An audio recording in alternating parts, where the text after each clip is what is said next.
नमस्कार बच्चों। प्रश्नावली 1.1 का दूसरा प्रश्न देखिए। पूर्णांकों के निम्नलिखित युग्मों के एचसीएफ और एलसीएम ज्ञात कीजिए तथा इसकी जांच कीजिए कि दोनों संख्याओं का गुणनफल a गुणा b बराबर एचसीएफ गुणा एलसीएम होता है। सबसे पहले तो एचसीएफ ज्ञात करो, फिर एलसीएम ज्ञात करो, फिर दोनों संख्याओं को गुणा करो, एचसीएफ और एलसीएम को गुणा करो और फिर देखो कि ये दोनों आपस में बराबर आते हैं या नहीं आते हैं। तो पहला क्वेश्चन देखिए, इसमें 2 नंबर में पहला पार्ट 26 और 91 का एचसीएफ ज्ञात करो। तो 26 के अभाज्य गुणनखंड कर लो। 2 का भाग दिया 13, 13 का भाग दिया 1, तो 26 को लिख दिया 2 गुणा 13। 91 में 7 का भाग दो, 13 बार जाएगा। 13 में 13 का भाग दो, 13 एकम 13, तो 91 के अभाज्य गुणनखंड 7 गुणा 13 हो जाएंगे। और एचसीएफ क्या होता है कि जो दोनों में कॉमन होता है वो घनिष्ठ होता है, वो जोड़ा ले लो, वही एचसीएफ होता है। तो एचसीएफ क्या हो जाएगा 26 और 91 का, इस जोड़े में से एक संख्या ले लो 13, तो एचसीएफ 13 हो जाएगा। अब एलसीएम निकालते हैं। दोनों संख्याओं को एक साथ लिख लो, 26 और 91 को। 2 का भाग दो 26 में, 2 एकम 2, 2 तिया 6। 91 में जाता नहीं तो ऐसा का ऐसा उतार लो। इसमें 13 का भाग दो, 13 एकम 13, 13 संते 91। 7 का भाग दो, 1 का 1, 7 एकम 7। तो एलसीएम के अंदर जो इधर संख्या आती है 7 लेकर के जब करते हैं तो जो इधर अभाज्य गुणनखंड आते हैं वही एलसीएम होता है। 2 गुणा 13 गुणा 7, तो ये हो जाएगा 182। एलसीएम कितना हो जाएगा 182 और एचसीएफ कितना आया था 13, तो ये दोनों निकल गए। अब जांच करनी है कि क्या एचसीएफ और एलसीएम का गुणा 13 और 182 का गुणा दोनों संख्याओं a गुणा b के बराबर होता है।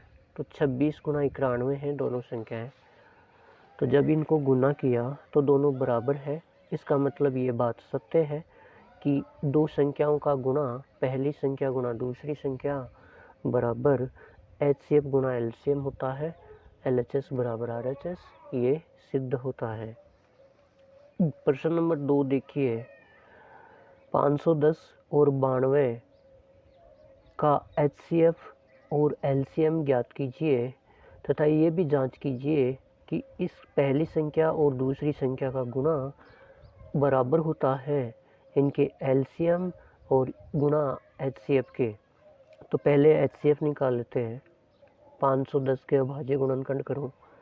2 का भाग दो 255, 5 का दो 51, 3 का दो 17, 17 एकम 17, तो 510 क्या हो जाएगा 2 गुणा 3 गुणा 5 गुणा 17।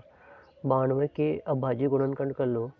2 का भाग दो 46, 2 का दो 23, 23 एकम 23, तो 92 के अभाज्य गुणनखंड लिख लीजिएगा 2 गुणा 2 गुणा 23। अब एचसीएफ निकालने के लिए दोनों में से जो कॉमन है उस जोड़े बना लो, तो एचसीएफ हो जाएगा इनमें इस जोड़े में से एक ले लो 2, तो एचसीएफ हो जाएगा 2। एलसीएम निकालो। एलसीएम के अंदर हम क्या करते हैं कि जब इनके अभाज्य गुणनखंड कर लेते हैं तो प्रत्येक अभाज्य गुणनखंड जो अधिकतम बार होगा उसको लेंगे। तो 2 अधिकतम बार 2 बार है तो 2 बार 2 ले लिया। 3 अधिकतम बार 1 बार ही है तो 3 ले लिया, गुणा 5 एक बार है तो 5 ले लिया, 17 एक बार है तो 17 ले लिया, 23 एक बार है तो 23 ले लिया। इन सबको आपस में गुणा कर लो तो हमारे पास 510 और 92 का एलसीएम आ जाएगा 23,460। अब इसकी सत्यता की जांच भी कर लो कि एचसीएफ गुणा एलसीएम बराबर a गुणा b होता है या नहीं होता है। तो हमारे पास एचसीएफ 2 आया था गुणा एलसीएम 23,460 आया था बराबर पहली संख्या 510 गुणा दूसरी संख्या 92 इनको जब गुणा किया तो दोनों ही बराबर आया 46,920 LHS बराबर RHS। तो ये बात सिद्ध होती है कि दो संख्याओं का गुणा उनके HCF गुणा LCM के बराबर होता है।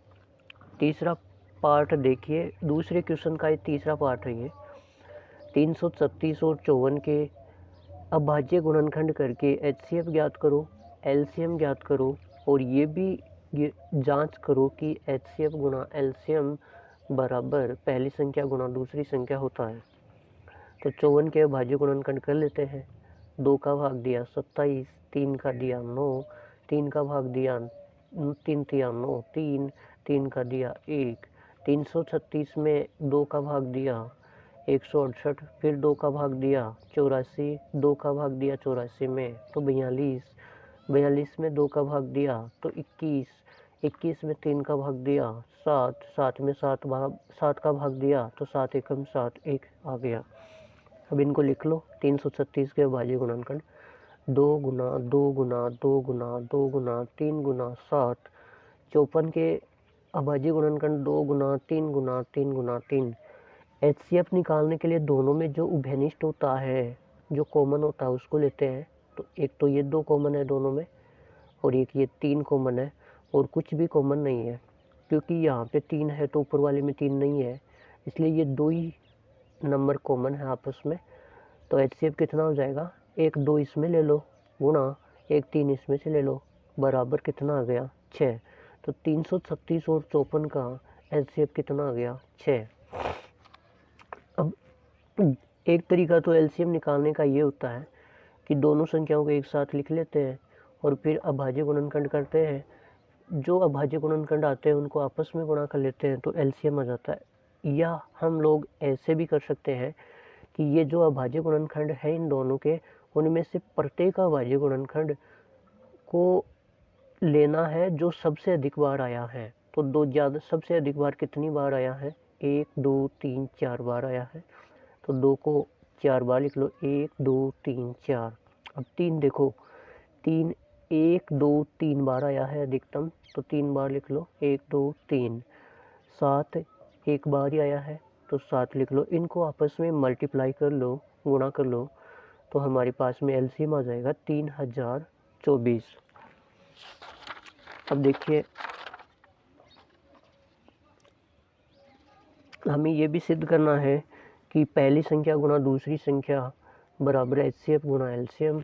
तो पहली संख्या हमारे पास 336 है गुणा दूसरी संख्या 54 है बराबर HCF 6 है गुणा LCM 3024 है। तो जब इन दोनों को इनको आपस में गुणा करेंगे और इनको आपस में गुणा करेंगे तो हमारे पास 18,144 आएगा दोनों तरफ। तो LHS बराबर RHS। तो ये बात सिद्ध होती है कि दोनों संख्याओं का गुणा उनके HCF और LCM के गुणा के बराबर होता है। तो ये दूसरा क्वेश्चन के 3 पार्ट थे, 1 2 3। तो ये हमने पूरे कर लिए। ये पहले 26 और 91 का पूछा, दूसरा 510 और 92 का पूछा और तीसरा 336 और 54 का पूछा। तो ये हमारा दूसरा क्वेश्चन कंप्लीट होता है। Thank you.